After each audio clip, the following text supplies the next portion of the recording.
ભરૂચમાં અત્યારે હાલ ખનન ચોરીને લઈને તેની સાથે જ જેટલા પણ લોકો છે ખનન માફિયાઓ તે લોકો બેફામ બન્યા છે તેવી રજૂઆત અનેક વખત ભરૂચના સાંસદ મનસુખ વસાવા દ્વારા કરવામાં આવતી હોય છે।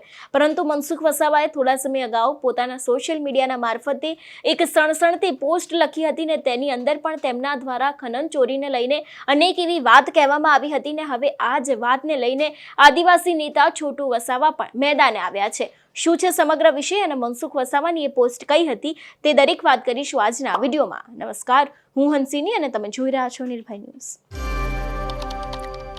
અત્યારે હાલ ભારતીય જનતા પાર્ટીના નેતાઓ ઉપર એટલા માટે પણ સવાલો ઊભા થયા છે કારણ કે ભરૂચ આદિવાસી વિસ્તાર છે તેમાં ખનન ચોરીના બનાવો દિવસે ને દિવસે વધી રહ્યા છે।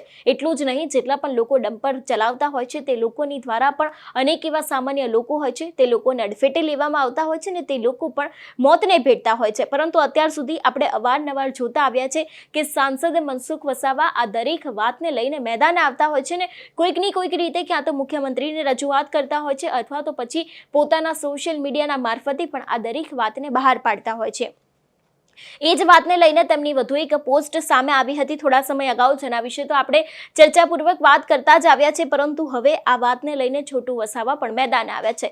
સૌથી પહેલા તો એક વખત તે પોસ્ટ ઉપર નજર કરી લઈએ કે અહીં ખાસ કરીને મનસુખ વસાવા દ્વારા શું લખવામાં આવ્યું છે ને તે બાદ છોટુ વસાવા આ વિષયને લઈને શું કહી રહ્યા છે તે પણ સાંભળીશું।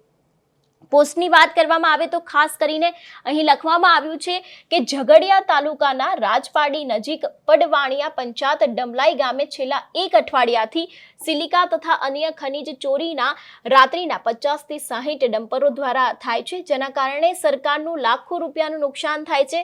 આ ખનિજ ચોરીમાં ઝઘડિયા પ્રાંત મામલતદાર, ખાણ ખનિજ વિભાગ, તેની સાથે જ પડવાણિયા પંચાયત, રાજપાડી પોલીસ સ્ટેશનના અધિકારીઓ અને કર્મચારીઓની મિલીભગતથી બેફામ પ્રકારે ચોરી થાય છે। આ બાબતે તાત્કાલિક ધોરણે ચોરી અટકાવવા હું જવાબદાર અધિકારી છે તે લોકોનું ઝઘડિયા પ્રાંતનું ધ્યાન દોરી રહ્યો છું તેવી પણ ખાસ કરીને અહીં વાત કરવામાં આવી છે। ખાસ કરીને અહીં પોલીસનો પણ એક વાત લખવામાં આવી છે કે ઘણી બધી પોલીસ એવી છે જે લોકો આની અંદર સંડોવણી કરી રહ્યા છે અને તે દરેકને લઈને આ એક પોસ્ટ લખવામાં આવી હતી। હવે આદિવાસી નેતા છોટુ વસાવાને પણ સાંભળીએ કે તે પણ મનસુખ વસાવાના સમર્થનમાં આવીને શું કહી રહ્યા છે।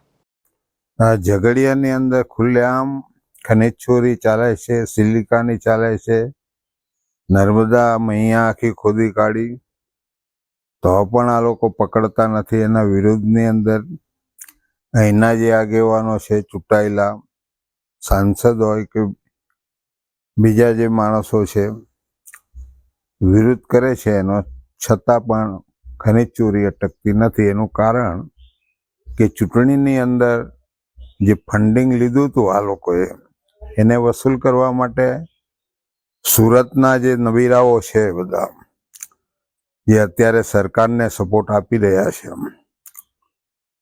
કેન રીતના સરકારમાં બેઠા છે, એવા લોકોનું આ કારસ્તાન છે। એટલા માટે ખનિજ ચોરી અટકતી નથી। આ વિસ્તાર વિચારો ગરીબ છે, આદિવાસી છે, એટલે એનું જે આંદોલન હોય કે એની જે રજૂઆત છે એ કોઈ સાંભળતા નથી અને ચોરીનું આ ષડયંત્ર મોટા પાયા પર ચાલે છે।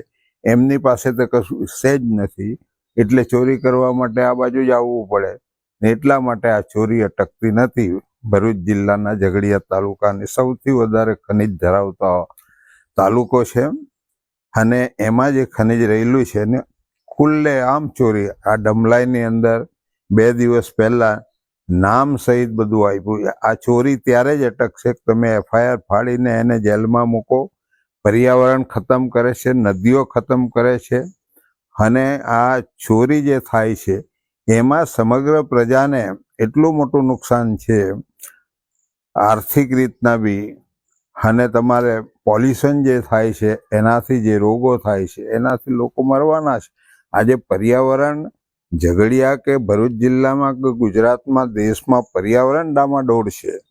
લોકોને જીવવા માટે પર્યાવરણ તો જોઈશે ને, એ પણ સાચવી શકતી નથી આ સરકાર। નિષ્ફળ ગયેલી સરકારો એમને તે રિઝાઇન કરીને બીજા કોઈને સત્તા રાજ્યપાલને, રાષ્ટ્રપતિને આપવી જોઈએ જેથી દેશના લોકો સુખી થઈ જાય। આજે રૂપિયો ક્યાં આગળ ગગડીને ગયો છે તો લોકો આર્થિક રીતના એટલા બધા ભીષમાં છે ખબર નથી પરંતુ એક દિવસ એવો આવશે કે લોકો ખાધા પીધા વગર પર્યાવરણના લીધે રોડ પર મરી જવાના છે. ત્યારે આ લોકોને કાન ખુલશે, સામાન્ય લોકોને સમજાશે. બીજા લોકો તો સમજે જ છે, એ લોકોએ જાણી જોઈને આ પ્રજાને મારવી છે એટલે આ બધું કરી રહ્યા છે એવું માનું છું. આના હાથમાં, આ દેશમાં લોકોનું ભાવિ છે જ નથી.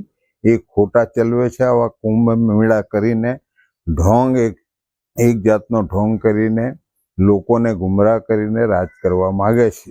એવી આ સરકાર RSS આ દેશમાં જે રાજ ચલાવે છે બિલકુલ હવે ચાલી શકે એવું નથી ને એની પાસે કોઈ અપેક્ષા રાખી શકાય એવું નથી.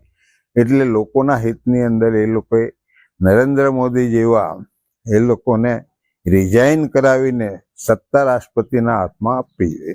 જે પ્રમાણે તેમના દ્વારા માંગ કરવામાં આવી છે કે હવે દરેક લોકોની સામે કાર્યવાહી થવી જોઈએ. જોકે આની પહેલા પણ મનસુખ વસાવાએ પણ અવારનવાર માંગ કરી છે કે ભરૂચમાં અત્યારે સતત રેતી ખનન ચાલી રહ્યું છે અને ખનીજ માફિયાઓ છે તે પણ બેફામ બની રહ્યા છે. એના કારણે પણ અનેક એવા લોકો છે જે લોકોને નુકસાન થઈ રહ્યું છે અને ખાસ કરીને સરકારને પણ કરોડો રૂપિયાનું નુકસાન થઈ રહ્યું છે. તેમ છતાં પણ તે વિસ્તારના કોર્પોરેટરો છે અથવા તો પછી તે વિસ્તારના જે તે અધિકારીઓ છે તે લોકો દ્વારા પણ કોઈ જ કાર્યવાહી કરવામાં નથી આવતી. ખાસ વાત અહીં મનસુખ વસાવાને એ પણ જણાવવાની છે કે જો તમે તે વિસ્તારના સાંસદ છો તેમ છતાં પણ આટલી ખનીજ ચોરી પકડાય છે તો તમે કેમ હજી સુધી કશું બોલતા નથી? લખવાથી કંઈ નહીં થાય, એના માટે તમારે બોલવું પડશે. એવી પણ અત્યાર સુધી અનેક એવી વાતો લોકોમાં પણ થઈ છે ને અત્યારે હાલ મીડિયાના અહેવાલોમાં પણ એવું લખાવવામાં આવી રહ્યું છે. પરંતુ તેમ છતાં પણ ભરૂચના આદિવાસી વિસ્તારમાં હજી સુધી આ જેટલા પણ ખનન માફિયાઓ છે તે લોકોના કામ બંધ થયા નથી. તમારું શું માનવું છે આ વિષયને લઈને અમને કમેન્ટ કરીને ચોક્કસ જણાવજો. તેની સાથે જ અમારી ચેનલ નિર્ભય ન્યૂઝને લાઇક, શેર અને સબસ્ક્રાઇબ કરવાનું ભૂલશો નહીં. નમસ્કાર.